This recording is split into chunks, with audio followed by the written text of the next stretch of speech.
इतिहास में ना कुछ कहानियां सिर्फ तलवारों की जीत या बड़े बड़े साम्राज्यों की नहीं होती। कुछ कहानियां होती हैं दिलों को जीतने की, अंदर से बदल जाने की। बिल्कुल। और आज हम एक ऐसी ही बहुत खास यात्रा को समझने वाले हैं, सम्राट अशोक महान की कहानी। जी। तो आज की हमारी ये जो गहरी पड़ताल है, ये मौर्य वंश के शायद सबसे प्रसिद्ध शासक अशोक पर है। हाँ, उन्हीं पर। और जो हमारे पास जानकारी है, स्रोत हैं, वो उनके जीवन के एक बहुत नाटकीय, एक महत्वपूर्ण मोड़ पर रोशनी डालते हैं। एक टर्निंग पॉइंट कह सकते हैं। हाँ बिल्कुल। कैसे एक विजेता सम्राट वो हिंसा का रास्ता छोड़कर अहिंसा और करुणा का प्रतीक बन गया। यही सबसे दिलचस्प बात है। तो इस पड़ताल का मकसद यही है कि इस बदलाव को समझें, इसके पीछे क्या वजह थी, उसे जानें और शायद इससे कुछ सीखें भी। हाँ, कोशिश करते हैं। तो शुरुआत में अगर देखें, अशोक की छवि कैसी थी? एक मतलब बहुत महत्वाकांक्षी शासक। हाँ, और कुछ हद तक निर्मम भी कह सकते हैं शुरुआती दौर में। हाँ, उनका सपना था कि जो उनके दादा चंद्रगुप्त मौर्य ने साम्राज्य बनाया था उसे और बड़ा करें। बिल्कुल, पूरे भारत को एक झंडे के नीचे लाना चाहते थे। और इसके लिए वो मतलब सेना का इस्तेमाल करने से पीछे नहीं हटते थे। बिल्कुल नहीं। अशोक का वंश देखें तो वो मौर्य साम्राज्य के संस्थापक चंद्रगुप्त मौर्य के पोते थे और राजा बिंदुसार के बेटे। तो जब वो गद्दी पर बैठे, मौर्य साम्राज्य पहले से ही काफी बड़ा था, लेकिन अशोक की नजर उन इलाकों पर थी जो अभी मौर्य शासन में नहीं थे। कहाँ पर थे ये इलाके? खासकर दक्षिण में और पूर्व में। तो उनकी शुरुआत की नीतियां थी, बस युद्ध करो, जीतो और साम्राज्य को मजबूत करो। उस समय शायद यही सोचा जाता होगा ना, राजा का यही काम है। हाँ, उस दौर में ये एक तरह से स्वाभाविक माना जाता था। इसमें कोई नैतिक सवाल नहीं उठाते थे ज्यादातर शासक। हाँ, और इसी सोच के साथ उन्होंने कई लड़ाइयाँ भी लड़ी हैं। सुना है सिंहासन तक पहुँचना भी आसान नहीं था उनके लिए। जी, उसमें भी काफी संघर्ष की कहानियां हैं। खैर, राजा बनने के बाद उनकी सैन्य सफलताएं चलती रहीं। वो एक अजय योद्धा जैसे बन गए। हाँ, उनकी छवि ऐसे ही बन रही थी। लेकिन फिर आया वो मोड़ जिसने सब कुछ बदल दिया, कलिंग का युद्ध। कलिंग युद्ध, इसका नाम आते ही लगता है कुछ बहुत अलग हुआ। हाँ, कलिंग युद्ध वाकई एक निर्णायक मोड़ था उनके जीवन में। कलिंग, जो आज का उड़ीसा का तटीय इलाका है, वो तब एक मजबूत आजाद राज्य था। अच्छा। और मौर्य साम्राज्य को पूरा करने के लिए उसे जीतना जरूरी समझा गया। तो अशोक ने एक बहुत बड़ी सेना भेजी, लेकिन कलिंग के लोगों ने भी मतलब जबरदस्त लड़ाई लड़ी। वो अपनी आजादी के लिए लड़े। और शायद इसीलिए युद्ध इतना भयानक हो गया, क्योंकि दोनों तरफ से। हाँ बिल्कुल, प्रतिरोध बहुत तगड़ा था और इसीलिए विनाश भी बहुत ज्यादा हुआ। के बारे में क्या बताते हैं? क्या ये अशोक की बाकी लड़ाइयों से अलग था? हाँ, ये निश्चित रूप से अलग था, खासकर इसका जो नतीजा हुआ और अशोक पर जो इसका असर पड़ा। अशोक के अपने शिलालेख हैं, खासकर 13वां शिलालेख, उसमें इस युद्ध का जिक्र है। अच्छा, उन्होंने खुद लिखवाया? जी हाँ, उसमें लिखा है कि युद्ध में 1 लाख से ज्यादा लोग मारे गए। 1 लाख? हाँ, और 1.5 लाख से ज्यादा लोगों को बंदी बनाकर वहां से निकाल दिया गया। बाप रे। और सोचिए, इससे भी कहीं ज्यादा लोग बाद में भूख और बीमारियों से मरे होंगे युद्ध के कारण। मतलब वो पूरा मंजर, युद्ध भूमि लाशों से पटी होगी। हाँ, घायल तड़प रहे होंगे, अनाथ बच्चे, विधवाएं। ये सिर्फ सैनिकों की मौत नहीं थी, ये आम लोगों का एक भयानक कत्लेआम था। उफ, ये सोचना भी मुश्किल है। तो जब अशोक ने ये सब देखा होगा अपनी जीत के बाद, उनके मन पर क्या बीती होगी? बस वही पल था जिसने अशोक को अंदर तक हिला दिया। जो शिलालेखों में उनके शब्द मिलते हैं, उनसे लगता है कि उन्हें बहुत गहरा पछतावा हुआ, ग्लानि हुई। मतलब एक अपराध बोध जैसा। हाँ बिल्कुल, उन्हें लगा कि ये साम्राज्य बढ़ाने की कीमत कितनी भयानक है। वो सोचने लगे, ये कैसी जीत है जिसमें लाखों लोग मर जाएं, घर उजड़ जाएं, क्या ये जीत है? सही सवाल है। ये सवाल उनके मन में बैठ गया। उन्हें लगा कि शस्त्रों से जो जीत मिलती है वो असल में जीत नहीं, हार है। इस हिंसा ने उन्हें युद्ध से ही नफरत करा दी। तो ये सिर्फ एक मतलब भावनात्मक प्रतिक्रिया नहीं थी, बल्कि एक गहरा दार्शनिक संकट था जिसने उनकी पूरी सोच बदल दी। बिल्कुल, ये गहरा आत्म मंथन था। कलिंग की उस त्रासदी ने उन्हें शांति और अहिंसा का रास्ता खोजने पर मजबूर कर दिया। और तभी वो बौद्ध धर्म के संपर्क में आए। जी, इसी दौरान वो बौद्ध धर्म और भगवान बुद्ध की शिक्षाओं के करीब आए। करुणा, अहिंसा, सभी जीवों के लिए दया, ये बातें उन्हें अपने सवालों का जवाब लगी। तो उन्होंने बौद्ध धर्म अपना लिया। हाँ, उन्होंने बौद्ध धर्म अपनाया, लेकिन ये भी समझना जरूरी है कि वो कट्टर नहीं बने। उन्होंने दूसरे धर्मों का भी सम्मान बनाए रखा। अच्छा, और फिर उनके शासन करने का तरीका वो तो पूरी तरह बदल गया होगा। हाँ, पूरी तरह। अब तलवार की जगह धर्म ने ले ली। धर्म ने मतलब? उन्होंने धम्म विजय की नीति अपनाई, यानी धर्म के जरिए जीतना, लोगों का दिल जीतना, नैतिकता से, प्रेम से, न कि युद्ध से। ये धम्म क्या था? क्या ये सिर्फ बौद्ध धर्म था?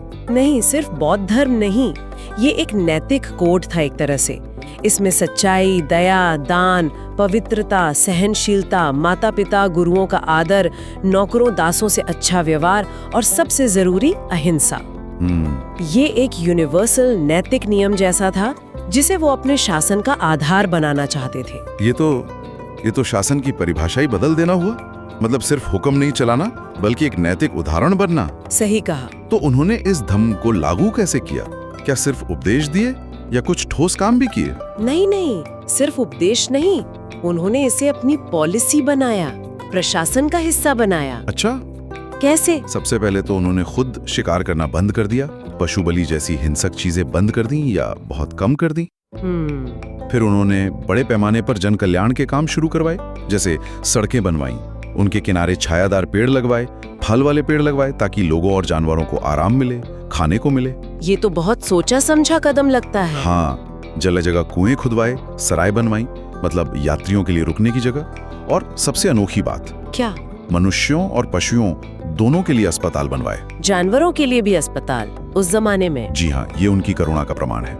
ये बहुत ही क्रांतिकारी सोच थी। कमाल है। मतलब उनकी दया सिर्फ इंसानों तक नहीं थी। और प्रशासन में, एम्पायर चलाने में क्या बदलाव लाए? प्रशासन में भी धम्म को लागू करने के लिए उन्होंने खास अधिकारी नियुक्त किए, धम्म महामात्र। धम्म महामात्र, इनका क्या कामजा? न्याय हो रहा है या नहीं, और जो जरूरतमंद है उनकी मदद करना। अच्छा। वो जेलों में जाके कैदियों का हाल भी देखते थे, उनकी सजा कम करवाने की कोशिश करते थे। और अशोक खुद भी साम्राज्य के दौरे करते थे। राजा खुद जाते थे? हाँ, जिसे वो धम्म यात्रा कहते थे, ताकि वो सीधे लोगों से मिले, उनकी परेशानियां जाने। तो मतलब बातचीत और लोगों से जुड़ने को उन्होंने बहुत अहमियत दी। बहुत ज्यादा। और ये जो उनके विचार थे, उनको स्थायी कैसे बनाया? क्योंकि विचार तो समय के साथ खो भी सकते हैं। बिल्कुल सही सवाल।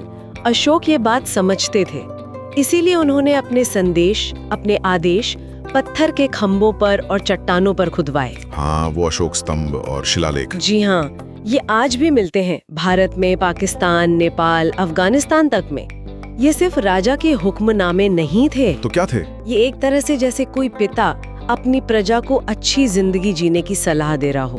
और खास बात ये कि उन्होंने आम लोगों की भाषा इस्तेमाल की। कौन सी भाषा? प्राकृत भाषा और लिपियां जैसे ब्राह्मी और खरोष्ठी, ताकि ज्यादा से ज्यादा लोग समझ सकें, ना कि सिर्फ पढ़े लिखे ऊंचे तबके के लोग।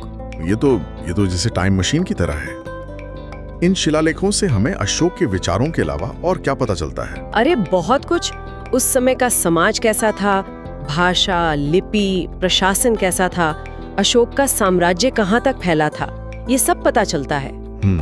ये भी दिखता है कि अशोक अपना शासन पारदर्शी रखना चाहते थे, लोगों से सीधा जुड़ना चाहते थे। कुछ शिलालेखों में तो पड़ोसी राज्यों और ग्रीक राजाओं तक का जिक्र है, जिनसे उनके रिश्ते थे। अच्छा। तो उनका एक ग्लोबल नजरिया भी दिखता है। इतिहासकारों के लिए तो ये सोने की खान जैसे हैं। और ये जो धम्म का संदेश था, क्या उन्होंने इसे भारत से बाहर भी पहुंचाया? तक नहीं थी। वो दुनिया में शांति और करुणा फैलाना चाहते थे। कैसे किया उन्होंने ये? उन्होंने अपने दूत भेजे, इनमें उनके अपने बेटे महेंद्र और बेटी संगमित्रा भी शामिल थे। उन्हें श्रीलंका भेजा गया। अच्छा। कहते हैं वो अपने साथ बोधि पेड़ की एक टहनी भी ले गए थे, जिसे वहां लगाया गया। इसके अलावा उनके दूत सीरिया, मिस्र, ग्रीस और साउथ ईस्ट एशिया के कई देशों में भी गए। ये सेना भेजने के बजाय संस्कृति और नैतिकता का प्रभाव बढ़ाने की एक अनोखी कोशिश थी। तो कुल मिला के ये कहानी एक ऐसे शासक की है जो अपनी ताकत के चरम पर पहुंचकर एक भयानक युद्ध देखता है। हाँ। और फिर हिंसा का रास्ता पूरी तरह ठुकरा देता है। अपना जीवन शांति, करुणा, लोगों की भलाई में लगा देता है। ये वाकई असाधारण है ना? वो जो स्रोत का निष्कर्ष था कि सबसे बड़ी जीत तलवार से नहीं बल्कि प्रेम और करुणा से मिलती है, वो एकदम सही लगता है अशोक के लिए। निश्चित रूप से।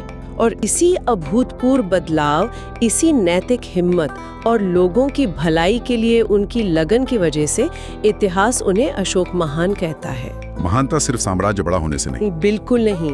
उनकी महानता उनके उसूलों में है, उनके शासन में लाए गए मानवीय मूल्यों में है। उन्होंने दिखाया कि सत्ता का इस्तेमाल सिर्फ कब्जा करने और दबाने के लिए नहीं होता, बल्कि लोगों की भलाई के लिए भी हो सकता है। हाँ, और नैतिक तरक्की के लिए भी। उन्होंने युद्ध की निरर्थकता को पहचाना और शांति को अपना लक्ष्य बनाया। ये वही बात है जिससे हमने शुरू किया था। असली जीत दिल जीतने में है, और अशोक ने कलिंग के बाद यही रास्ता चुना। उनकी विरासत आज भी लोगों को प्रेरित करती है। बिल्कुल, दुनिया भर के नेताओं को, आम लोगों को। सचमुच एक शासक के जीवन में इतना बड़ा नैतिक बदलाव बहुत कम देखने को मिलता है। और यहीं पर हमारे लिए एक सोचने की बात भी है ना? क्या? कि कलिंग युद्ध के बाद सम्राट अशोक ने जिन उसूलों पर जोर दिया, अहिंसा, करुणा, सहनशीलता, बातचीत, सभी जीवों का सम्मान, लोगों की भलाई, जरा सोचिए आज की दुनिया में जहां हम इतने झगड़े, तनाव, बंटवारे देखते हैं, ये सिद्धांत लीडरशिप के लिए, झगड़ों को सुलझाने के लिए कितने काम के हो सकते हैं। हाँ, ये तो सोचने वाली बात है। क्या अशोक का रास्ता आज भी हमें कोई दिशा दिखा सकता है? ये एक सवाल है जिस पर हम सब सोच सकते हैं।